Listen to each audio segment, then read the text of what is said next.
live streams, and then I'll give you a countdown to when we actually start. Sounds good.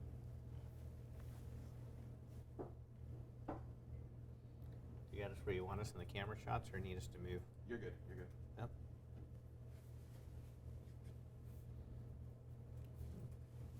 All right, I think we're You good. ready to go? Yeah. Awesome. Just going to do a little blurb in the beginning, talk about businesses in Perfect. Mississauga and why you've been doing this. And Sounds good.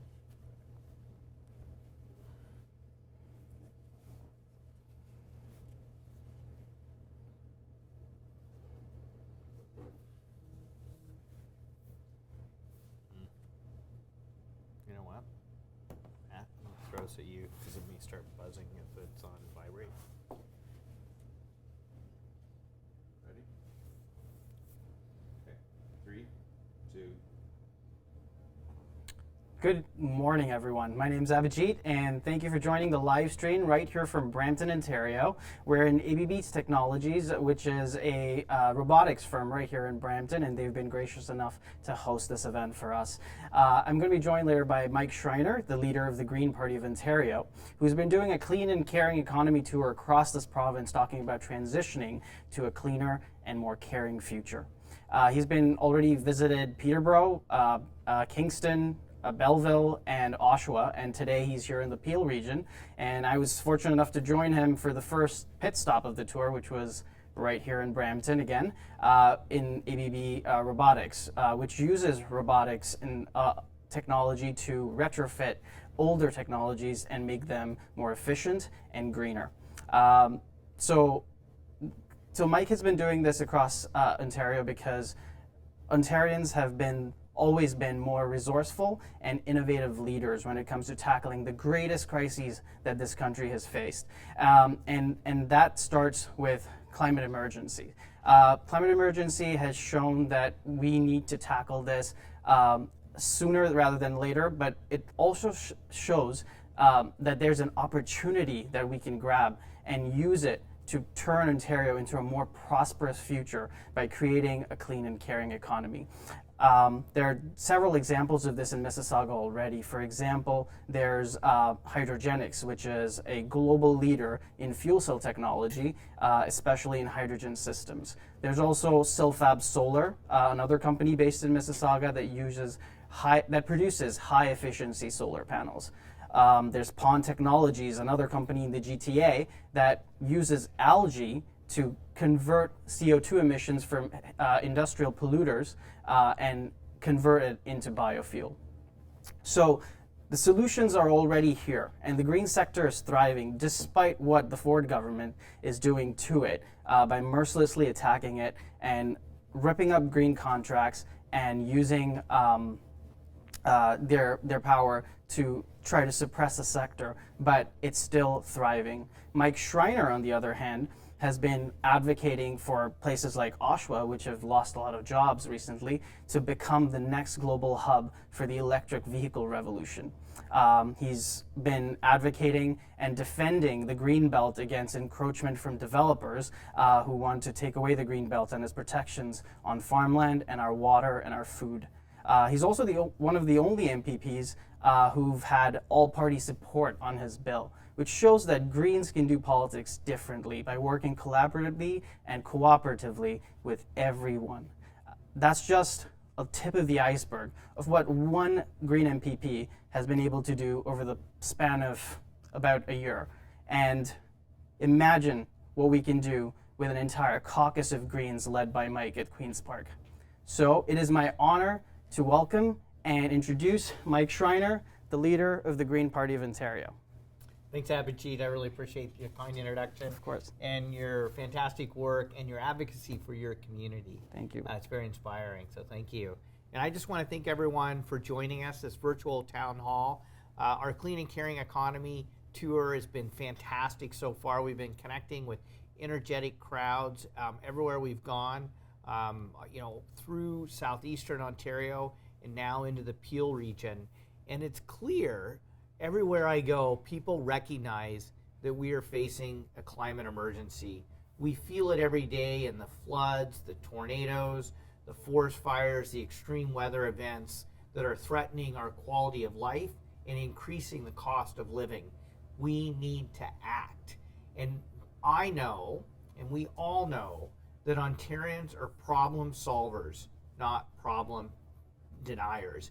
And that's exactly why we're visiting places across Ontario that are delivering solutions to the climate crisis. It's clear that the economy is not working very well for the planet, but it's also not working that well for people. We see that in the rise of income inequality and precarious work. And that's exactly why we're putting forward a vision for a clean and caring economy that embraces the $26 trillion global clean economy to create jobs and prosperity in Ontario that we can reinvest in our communities to create vibrant and livable communities by increasing investments in education, healthcare, the arts, and social services.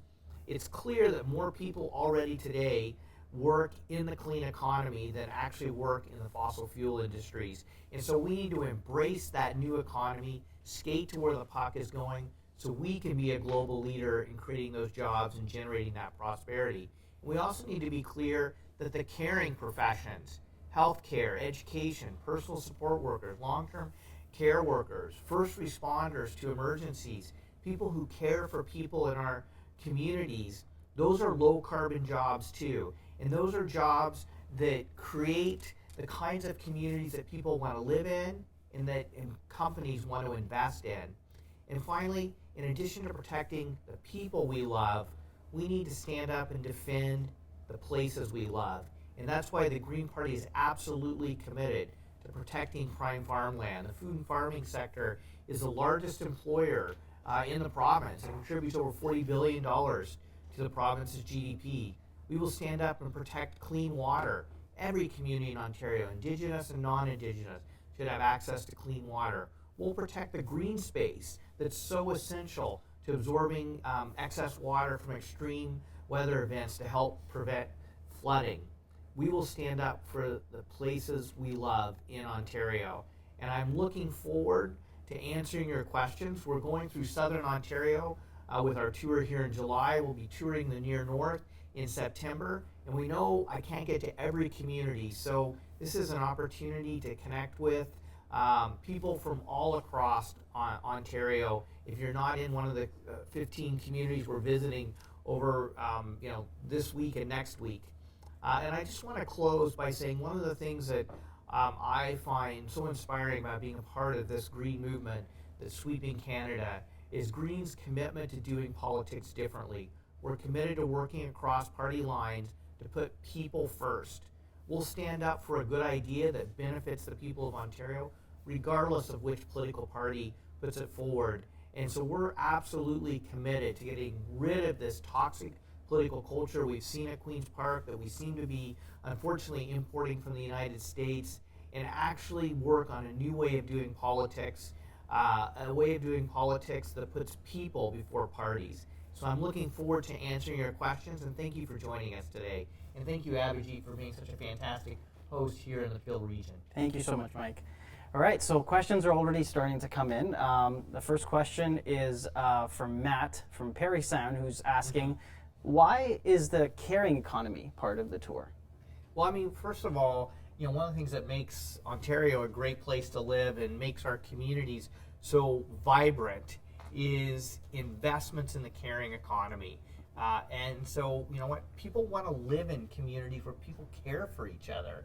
And so that's why it's so critical to increase investments in education and healthcare, the arts and social services. And unfortunately, the Ford government, in their efforts to bring forward an austerity agenda, those are precisely the places they're cutting first. And quite frankly, communities want to invest companies want to invest in communities where people care for each other, care for the places they love within their community. And so it's essential that we increase investments in the caring professions to ensure that we take care of everybody in our community and to ensure that we have vibrant communities that people want to live, work, and play. All right, absolutely. Before you talked about incorporating both the clean and the caring community part of it, has there been one thing that has sort of been the highlight so far that you've that you've encountered across this tour? One business or one organization? You know, I think the biggest thing that has struck me as we've done the tour so far is just the energy from people. So many people coming out to our events, so many people committed to tackling the climate emergency, and so many people committed to a vision of creating a clean and caring economy. And a couple of highlights I'll just mention, of many highlights, is we were in Oshawa to kick things off, and obviously a community that's been hit hard with the GM closure, and the Ontario Tech University developing technology for next generation vehicles, faster electric vehicle charging stations, more efficient electric vehicles, hydrogen fueled vehicles, ammonia powered vehicles. And so they're developing the technologies that Ontario can lead the EV revolution and not lose jobs to it. And with global auto manufacturers going to be investing $255 billion over the next 5 years into EV and next generation vehicle technology, we want Ontario to be in a position to lead that so we can create jobs and prosperity here. It's clear we have the skilled workforce, we have the facilities, we have the people to make it happen. We simply need a government that's going to make it happen. Another highlight for me was visiting Kingston, and we toured Breakwater Park, which has been a critical part of revitalizing and making downtown Kingston more connected to its waterfront. And one of the things that impressed me so much was they worked with a local advisory committee to make sure that Breakwater Park was accessible to everyone. So a lot of design features to ensure particularly people with disabilities can access the waterfront and enjoy it. And when you create such a community space like that that's accessible to everyone, it makes it more enjoyable for everyone, regardless of your abilities. And so there's been many highlights so far, but I think a lot of it really comes from the energy that people have for positive, hopeful change. Right. And yeah, I've been following your tour on Twitter and Instagram, and yeah, just follow Mike on at Mike Schreiner on Twitter and at Mike Schreiner GPO on Instagram, and you'll be seeing what Mike's been talking about. Okay, there's another question from Jane in Toronto. What's the most damaging thing that Ford has done to the clean economy so far? Well, I think the biggest damaging thing has just been the full-out attack. So the very first thing this government did was cancel over 750 renewable energy projects, which to me makes absolutely no sense, because the price of renewable energy has dropped so much that why would we buy a little bit of renewable energy in the last few years with the Liberals at a high price, and now that the price is so low, why is Ontario getting out of the game? I don't know anybody who buys high and sells low, but that's exactly what the Ford government is doing. So between that and the attack on dismantling of Ontario's climate plan, and really the wasting of taxpayers' dollars to sabotage climate solutions, let's put that money into helping children with autism, or into healthcare, education, to social services, not waste it in a dogfight with the federal government around, I guess Ford's, sabotage of climate solutions. To me, it's not what Ontario's about. Ontarians are problem solvers, not problem deniers. Absolutely. So Amy asks, how will you get things done without any kind of significant power in government? What are the examples of some of the things that you've already accomplished? Yeah, great question. One thing I tell people a lot is that, when you're one MPP in a majority government situation, you have no power really. Yeah. So Amy's right. Yeah. But you can have a lot of influence. Right. And I feel like in the last year, the Green Party and my office, we wielded our influence very effectively. And it's because I have an amazing team behind me, but I also have people in my own riding in Guelph, obviously, and across the province, providing us with the energy and the inspiration to be incredibly influential. And a few of the highlights for me is gaining all-party support at second reading for my private members bill, the first piece of legislation ever introduced by a Green MPP in Ontario's history, and it's designed to protect water. And I know that it's primarily looking at protecting water in the Guelph region, which I represent, but I've had people supporting it from across the province because they see it as establishing a precedent to expand water protections across the province. That was a huge highlight for me. I think the other one also was an issue that I've been passionate about is standing up for basic income and ensuring that there's a floor that nobody falls below, especially as we make this transition to a new clean and caring economy. And the fact that 150 corporate CEOs reached out to my office and said, could you host and be a part of a news conference for us explaining why businesses support a universal basic income. So there's been numerous highlights along the way, but those are two that really come to mind. All right, awesome, thank you.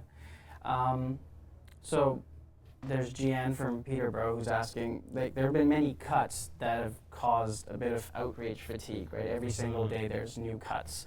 So how can citizens be most affective in citizen action? So I think it's really citizens coming together and creating broad coalitions that's going to push back against the austerity agenda of the Ford government. And I think we've seen a couple examples of how effective that is. So the Ford government in legislation last December threatened to open the Greenbelt for development and undermine the Clean Water Act. And I was really proud to be the first MPP to raise questions about that in the legislature. And I was told, wow, Mike, you should be ashamed of yourself for speaking out for clean water. And I'm like, really? I think isn't that one of the sacred responsibilities government has? Absolutely. And to the credit of so many municipalities, citizens groups, environmental groups, farm organizations all spoke out against what the government was doing. And so then the government a couple months later rescinded that and said, you know what, we're not going to open the Greenbelt for development. We're not going to undermine the Clean Water Act. And that was a huge victory for citizens. I think the other example is, the cruel cutbacks to the autism program that really threw families into chaos, schools into chaos, and service providers who unfortunately had to lay off staff who should be providing services to children with autism. And the rallies that were organized at Queen's Park, the rallies that were organized at MPP offices, particularly government MPP offices, the sort of outrage that was effectively mobilized where they're creating coalitions of service providers, families who have children with autism, as well as educators, so teachers and educational assistants. And so that was a very effective speaking out against what the Ford government's done.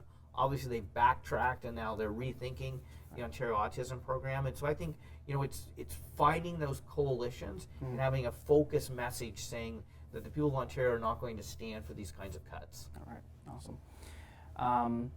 You often talk about providing incentives to owners of because housing affordability is one of the biggest crises, especially my generation is facing. Absolutely. So you talk about providing incentives to owner of brownfields to remediate and rehabilitate their lands for commercial or residential properties. So who will be overseeing the body? And will it be from the pool of landowners you're subsidizing? And to what standard will they be cleaned? Right, no, great question. So thank you. So first of all, we do have a housing crisis, particularly in the greater Toronto-Hamilton area, the greater Golden Horseshoe area. And so, the Green Party is absolutely committed to affordable housing, addressing the housing crisis, and doing it in a way that doesn't threaten our green space and our farmland. Right. As we pave over green space, we'll see increases in flooding. We can't pave over our farmlands, we need to feed our population. And so one of the ways to do that is to remediate brownfields within existing communities. And so those are contaminated sites, maybe old industrial sites, old gas station sites and things like that that we could build housing on, but because of the contaminants in the soil, we can't do that. So the province used to have a brownfield remediation fund that would help fund the remediation of that soil so then people could live there and we could build housing on it. And so we've been proposing reinstating that fund and having a requirement that any developer who is able to access those funds, that the development be for affordable housing. Okay. And so that's a great opportunity to, one, build more affordable housing, but two, increase property values for adjacent homeowners and just to increase the vibrancy and vitality of the community in which you're rehabilitating the area. So it's a win for everyone. And as a matter of fact, the program would probably pay for itself through increased property values and increased tax revenue from the residents and businesses that are now in the area. But some other ideas we have around affordable housing is, utilizing our existing building stock better, so allowing for secondary suites, laneway housing, licensed basement apartments, things like that, co-housing, so particularly directed for seniors and young people, building innovative solutions like tiny houses and things like that. So there's a project in my writing in Guelph that's actually looking at building a tiny house project to help people facing mental health and addiction issues who are living on the streets now. So there's all kinds of affordable solutions. And I'll just close with, we need to get back to mid-rise human scale density, especially when it comes to apartment and rental units, rather than this notion we have in Ontario where it seems like it's either big sky rises or multi 80-story buildings or single family homes. There's huge opportunities to have very vibrant neighborhoods with human scale mid-rise development. Absolutely. Thank you for addressing that. So Colin from Niagara is asking, so what type of policies do you think the Green Party can put forward to move us towards a completely circular, zero waste sort of economy? Yeah.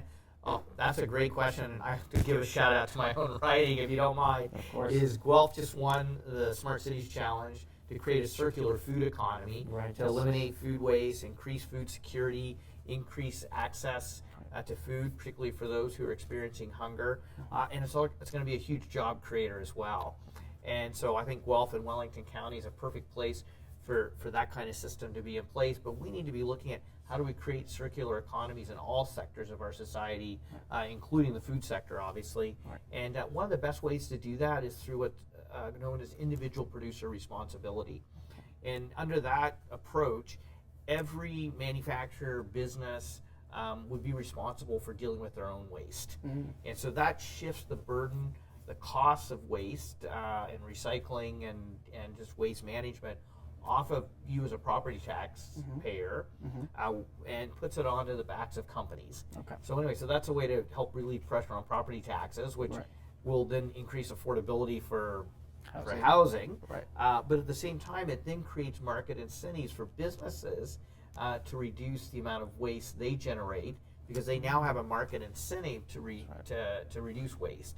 And so I think that's a critical part of moving towards a zero waste society. I also think it's absolutely critical that we bring in a single-use plastics ban. So we've been pushing hard on that. We all have heard the horror stories of plastics filling up our oceans and our lakes and our waterways.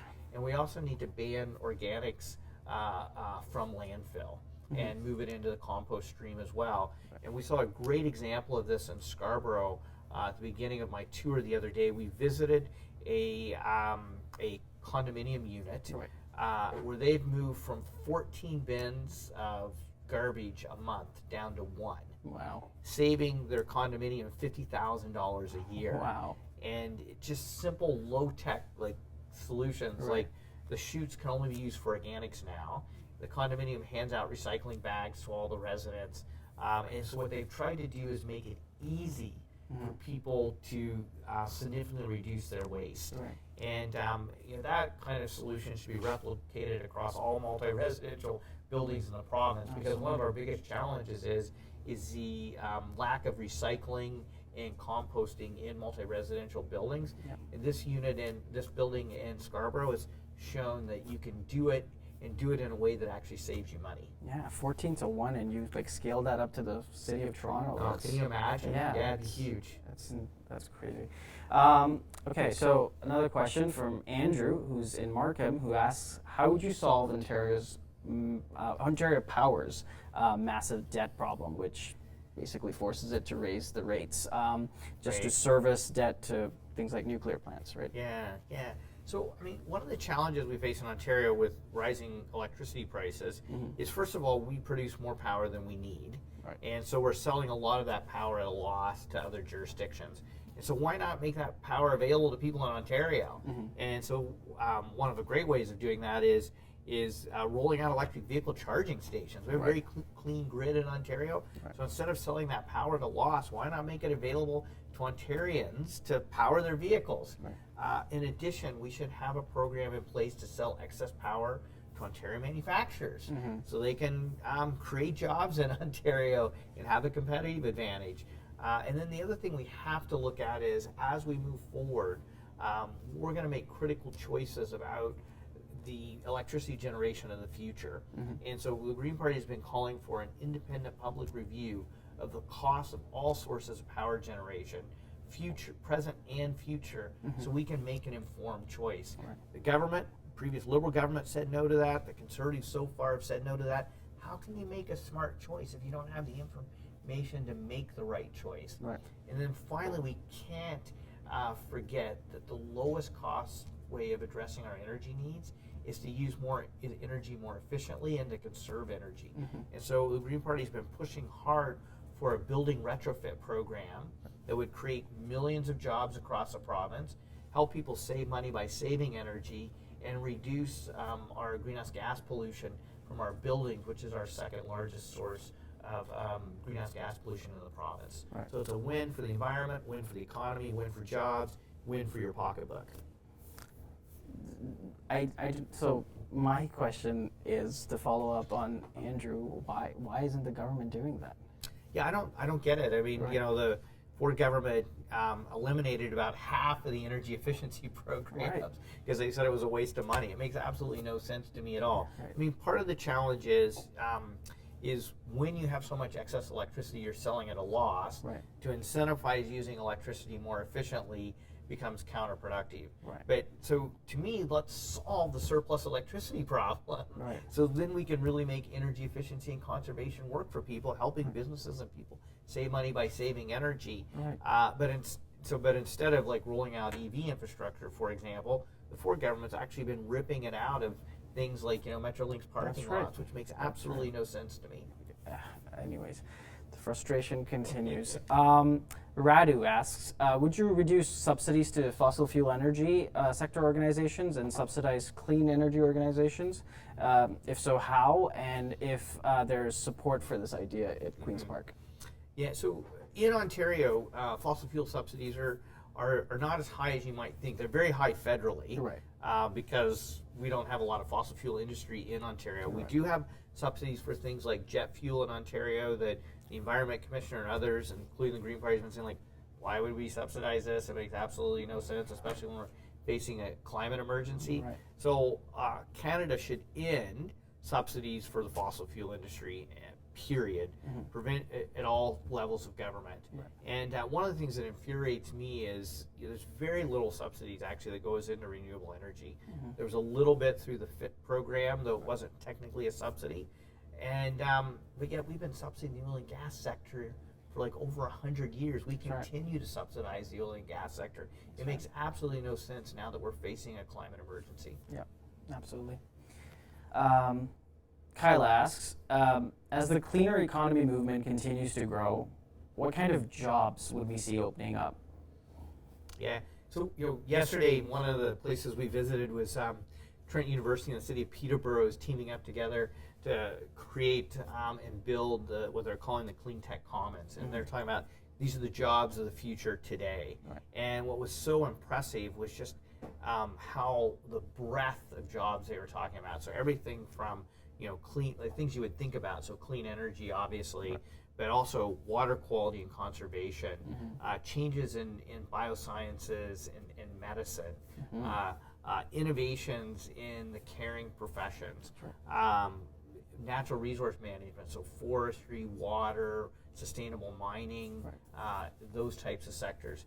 How do we help, how do we retrofit our buildings? So they're partnering with Fleming College, for example, to retrofit buildings to help people save money by saving energy. And so what was so impressive, and they've done an amazing amount of work in relations with Indigenous communities and incorporating Indigenous knowledge into you know, the sustainability programs that they're putting together. Right. And so what's so amazing about that is just the breadth and depth of jobs available. And like I said, you know, already we have more jobs in the clean economy than in the oil and gas sector in Canada right now.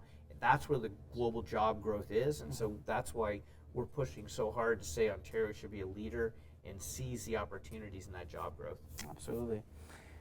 So how will you encourage I know this is something that's really close to your heart. So the farming sector, for example, right? How will you encourage innovation in the farming sector while making sure we lower our reliance on things like herbicides and pesticides?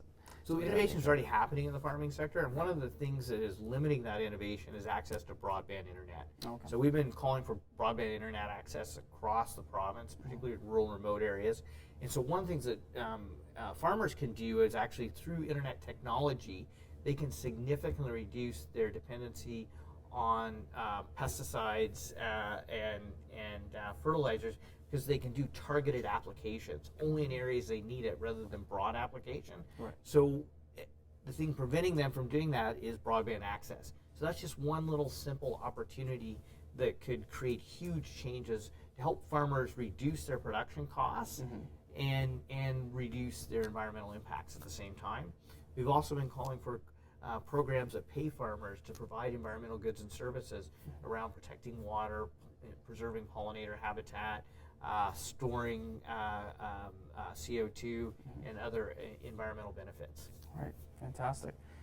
So Shelley's asking, and you mentioned this earlier, Northern Ontario has high energy costs, particularly for heat, but has a major forest sector, right? So instead of relying on LNG, how can we use our sustainable forestry residues like wood pallets to heat our homes or reduce our emissions and create good jobs? Yeah, well, I mean, first of all, there's huge opportunities for renewable energy projects, particularly in Indigenous communities. And so one of the things that I'm finding, I'll be visiting Six Nations, I know Southern Ontario next week, and just looking at their renewable energy program and particularly their solar projects that are powering homes. Right. There's no reason we can't be putting those types of solar installations in rural and remote communities in the north, and which combining renewable energy, like water power, solar power, wind power, to replace diesel generation makes absolutely sense. Better for the environment, better for the local economy, lower cost power. And so it's seizing those kinds of opportunities. Unfortunately, when the Ford government canceled all those renewable energy contracts, a number of them were with Indigenous communities. That's right, yeah. And so we need to be bringing those types of projects back online instead of canceling them. Fantastic, thank you. Anne asks, 50 educational assistants have been cut in her school board for 2019-2020 school year. This is the Trillium Lake Linz District School Board due to the cuts to education funding. So what happened to the promise that the government made to frontline education workers that they would never lose their jobs? Yeah, well, when it comes to job loss, and if we're government saying, nobody's going to lose their job, just last year in the campaign, promise made, promise broken. Right. We're seeing job layoffs all over the place, and especially in education.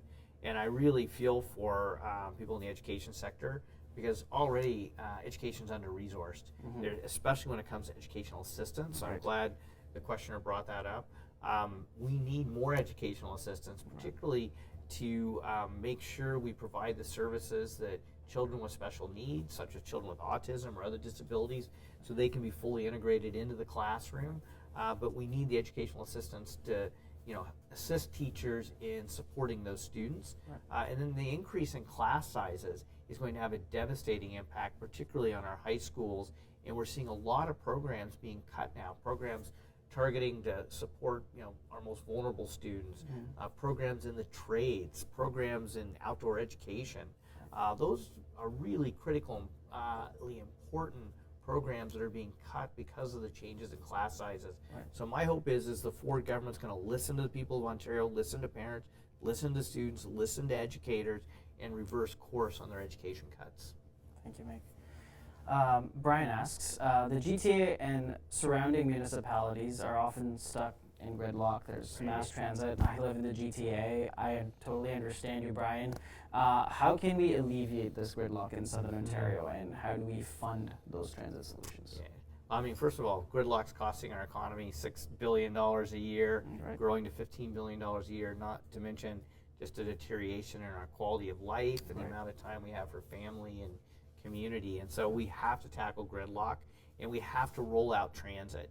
And so that means supporting existing transit by restoring operational funding. So right now the province provides no operational support to local transit, so we'd like to see 50% of local transit operations. That would just increase efficiency of existing transit. Right. And then we also obviously need to build and capitalize transit, so all-day two-way go service and evidence first instead of politics. Right. And back of the napkin solutions that the Premier is putting forward. So we built. So when an LRT is the appropriate technology, we should go with an LRT. When a subway is the appropriate technology, we should go with a subway. When a rapid bus line is the appropriate technology, and so it's actually putting that evidence first. So we maximize and most effectively deploy our capital to the most effective, appropriate projects that are going to make transit accessible and affordable for everyone.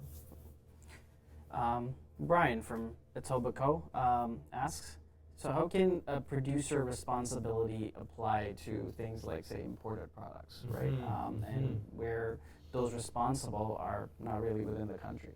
Yeah, so the importer would be responsible for it. Right. So whoever is responsible for bringing that product into, the waste components of that product into Ontario would be responsible for covering the cost of disposal, recycling, diversion, etc. Right. And like I said, that would create the incentive. So sometimes, think of how many times you've gone to a store and you buy some little tiny gadget that comes in this huge amount of packaging, Right. and then that gets thrown into a plastic bag in and That's of right. itself, And so, if you have those kind of incentives in place, then the company importing it will be like, hey, don't package it in that anymore. We can't afford it. Like, put it in a little tiny package, or Right. put it in a package that's reusable or recyclable. So that'll reduce our business costs, and that'll give us a competitive advantage to the other companies who are still bringing in things in ridiculously packaged ways. Yeah, absolutely. Yeah, so the one biggest pet peeve of mine is when they have scissors in plastic boxes that you need scissors to cut with. Yes, exactly. Yeah. It's a little bizarre. So Amy asks, how do green policies in the green caring economy help to address reconciliation, which you touched on earlier? Yeah. Well, I mean, first of all, we have to have a absolute commitment to implementing all the recommendations in the Truth and Reconciliation Report. Right. We need to have an absolute commitment to implementing all the recommendations in the Missing and Murdered Women and Girls Inquiry. And we need to go beyond that. And so, first of all, any development project that happens in Ontario should have free, informed, and prior consent with Indigenous people. We need to go beyond just consultation and have consent and partnership. I was really proud when I brought forward my private members bill, and because it affects the area, the treaty lands, and the Mississaugas of the Credit, I met with leaders of the Mississaugas of the Credit First Nation, received feedback from them, and made revisions to my bill based on that feedback. That's the kind of meaningful engagement that, in my mind, goes beyond consultation and actually turns into consent and partnership. Absolutely. So we'll just ask one more question. Wow, the time's gone by already. I That know, fast. it was just I flying love by. doing this. Yeah. It's going by too fast. So Craig is asking, given the urgency of the global situation and the severe impacts on the province, things like flooding and tornadoes, don't we have to pick up speed and take a more intensive action when we come to reducing our greenhouse gas emissions rather than this gradual shift? Absolutely. We have to, this is a climate emergency. We have to recognize it as a climate emergency, and we need to act appropriately. I mean, think about last August, in 3 hours, the City of Toronto experienced $80 million of infrastructure damage due to extreme weather events. $1.3 billion last year. The costs are escalating rapidly, and it's not just the financial costs. It's the impacts it's having on our lives, our health, our security, and so we need to act. And so that's what I just find so infuriating, that the Premier has spent the last year dismantling Ontario's climate plans and wasting our hard-earned tax dollars, sabotaging climate solutions, when we could be embracing the clean and caring economy, creating jobs, and tackling the climate emergency at the same time. Absolutely. We have time for one more. Okay. I was Yeah. So there's Fawn, who's asking, the divide between the right and left is so deep right now, and it's perpetuated by politicians and the media. How would you work towards mending that divide, and it's so that's no longer about winning and losing between parties? Yeah, well, I think I exemplify that every day at Queen's Park, and I think Greens across the country are exemplifying that. And I think it's one of the reasons that interest and support for the Green Party is growing so rapidly. Is people are hungry for a new way of doing politics. They're tired of this toxic political culture where parties hurl insults at each other. The hyper partisanship, the not working together. And so Greens just do politics differently. And I think I've exemplified that at Queen's Park. I'm tough on the government. I have some tough questions. I've been critical today. But I do it in a reasonable, thoughtful, rational way. And I also take the time to work with government when I can. And so there was one moment last year where in a 15-minute span, I voted for something that the Ford government put forward, something that the Liberals put forward, and something that the NDP put forward, and the whole place erupted, saying, "Schreiner, get a control of your caucus. You're voting for everything." Right. And I was like, "No, that's doing politics differently. I'm not going to vote for something that I said I supported. I'm not going to vote against that just because another party puts it forward. I'm going to vote for good ideas, regardless of which party puts it forward. I'm going to vote in a way that puts the people of Ontario first and setting aside partisanship." We need more of that in Canada, and I think that's one of the reasons the Green Party's support is growing across the country. Absolutely, and that's one of the reasons I joined the party, because I found it so refreshing after just the bitter hyper-partisanship that you mentioned earlier. And so thank you everyone for your questions. We will answer the remaining questions on Facebook and Twitter comments, so keep asking them. We love these questions, and I'm going to give Mike to end this for us. Well, thank you, Abhijit, and I just want to thank the whole Green Party team for helping make this possible, and all of you for participating.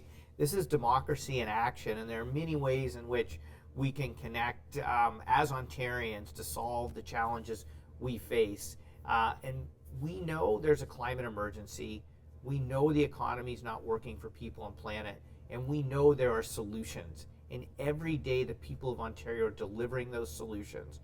We are problem solvers, not problem deniers. Let's move past the politics of division, and let's embrace the clean and caring economy and the new way of doing politics that puts you, the people of Ontario, first. Thank you. Thank you.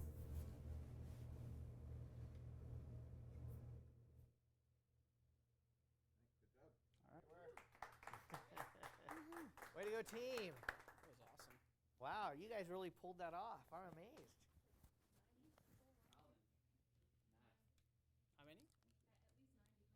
Oh, okay. We had Facebook, That's awesome. Twitter, and YouTube all streaming at the same time. There was only 2 people watching on YouTube, so lots of people are on Twitter. You sure we're not still online, right? You've cut it, right? Well, the mics are off, and I'm just streaming like the upcoming tour dates, and then thank you message. Okay, good. I said I don't want people listening to us talk. Like, Yeah. behind the scenes B footage, Yeah. B-roll. I turned down my mic, so you're good. Bloopers. Good work, everyone. Good job, Abhijit. Thank you. Good job. Yeah. Oh my God, I don't know how you do this. So how come Instagram and